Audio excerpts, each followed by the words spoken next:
Hello everyone, what is up and welcome back to the channel iRumors. Today we are going to be tearing down a Samsung Galaxy S8. Yup, all this while we use the Samsung Galaxy S8 for all the self-repair videos, and now the time is up. Today we are going to be tearing it down fully and we're going to be seeing if we can salvage any parts from it. It's always fun to tear on devices. I always like to tear on devices and take a look at what's inside of them. Not only does it help me to learn more about the phone, but it also helps me in my self-repair journey that I've been doing for quite a while now. It really helps me to learn about the devices so that I don't make a mistake when I'm repairing my device or when I'm tearing down my next device. It's all just a cumulative experience, so tearing down devices has never been more fun for me. Without further ado, let's get started right into the tear down of the Samsung Galaxy S8. Other than the phone, we will also need the toolkit like we always do. Isopropanol alcohol, definitely need that. This hot air gun right here, we need a suction cup. It can either be a clamp like the one that I'm having now, or can also be a normal suction cup like the one that I'm having right here. It'll be slightly easier, but you really risk damaging. And you also need some guitar picks. These picks look like guitar picks. You can also use your guitar picks. These are the thin ones and these are the thick ones.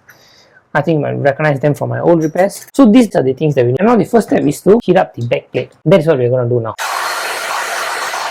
That's a decent amount of heating that we have on this phone. We don't want to put too much of heat. Once the phone is heated up, let's open up our clamp, slide the phone in through, put it by the middle, prying it open, and here you can see that there's a small gap at the side, and once you see the gap, that is when you slide your pick through it. And what we do is we immediately remove the suction cup. This pick slide in, we just got to cut through the back glass, which is not that big of a hassle. The left side, on the right side where there is the fingerprint scanner, that is where you need to be careful. So let's just slide the pick through here. I'm kind of stuck here, and here you can see that I'm kind of risking breaking the glass. So what I'm going to do is, at this point, I'm going to put more heat, apply more heat over here, right over here. We have to put more heat, and I'm just going to leave that pick over here, and I'm going to take a new pick and go through the back glass right now. Okay, just got to be really careful with the crack part here. Okay, there we go, more heat really did the job. Okay, I also got to make sure I don't go too deep inside it because the fingerprint scanner is right inside here. Just got to make sure I do that. It's kind of hard here. What I'm going to do, I'm going to hit the bottom part now. It's actually safer if you want to remove the back glass using multiple picks. You don't want the glass to be intact. I think you can just use one pick, just go through it. For me, I want to take it out in one piece as much as possible, and that is the reason why I'm using so many picks and so much of heat. Yeah, I think now we can slowly lift the back glass up, and this is where you want to be really careful because the fingerprint flex cable is right over here, so we don't want to rip it off. So you got to be really careful when opening it up. Just be really gentle with it, really gentle. Okay, now we can slowly remove the other picks, but the top part here is still adhered. We can't put the pick too deep into it too because we will risk damaging the fingerprint sensor. Okay, there we go. The back glass has been removed. Here you can see the internals, and this is the back glass that we removed. Now with the back glass open, the only thing that we have to do is take a spudger and just slowly remove this connector. That's it. The moment you open the connector, the fingerprint scanner is out. We got to remove to remove that, we got to remove all the screws on the upper section of this phone, which is this 1 2 3 4 5 6 7 8 screws. We got to remove all these 8 screws. So let's quickly remove that now. If all the screws removed, we can just lift it up. Let's just be slow and not break the plastic. Now the wireless charger has been removed. Now let's slowly just unplug the battery connector.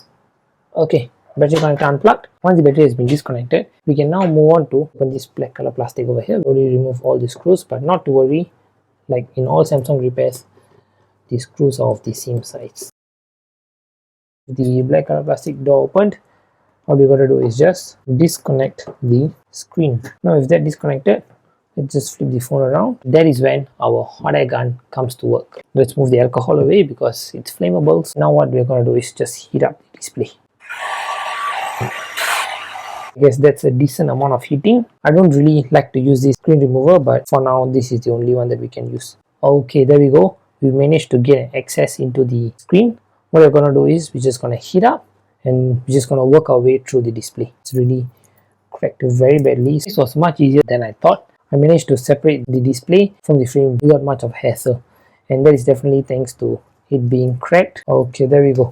The Samsung Galaxy S8 screen has been removed successfully. We're not going to risk taking the battery out. We're going to take some alcohol and we're going to spray it on top of the battery. Once you've put the alcohol, all you want to do is just take some spudger into the opening at the bottom and just try to pry the battery out. You might not want to damage the battery because the batteries are explosive. There we go. The battery is lifted up. Now let's slightly remove it and we can take it out. Okay, the battery is now out. The first thing that we've got to take out is the SIM card tray. I'm not going to do the same mistake like previous time to not remove the SIM card tray. So I'm just going to remove that. And the next thing that I'm going to do is to remove the screw speaker module. So let's just quickly remove that. Like I said, same screws again, so no issues. Okay, screws removed. Now let's remove the speaker.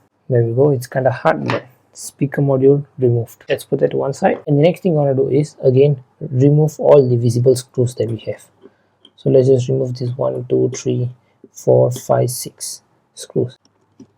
These are much easier to come out compared to the previous ones.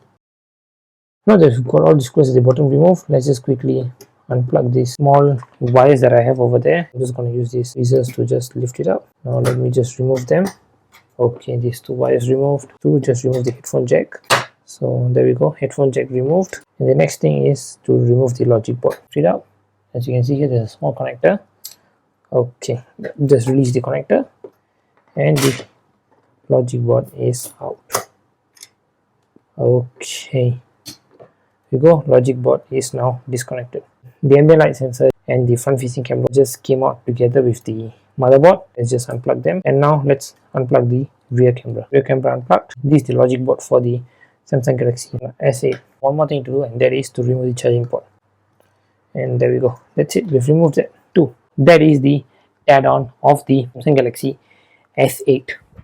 So that is the teardown of the Samsung Galaxy S8.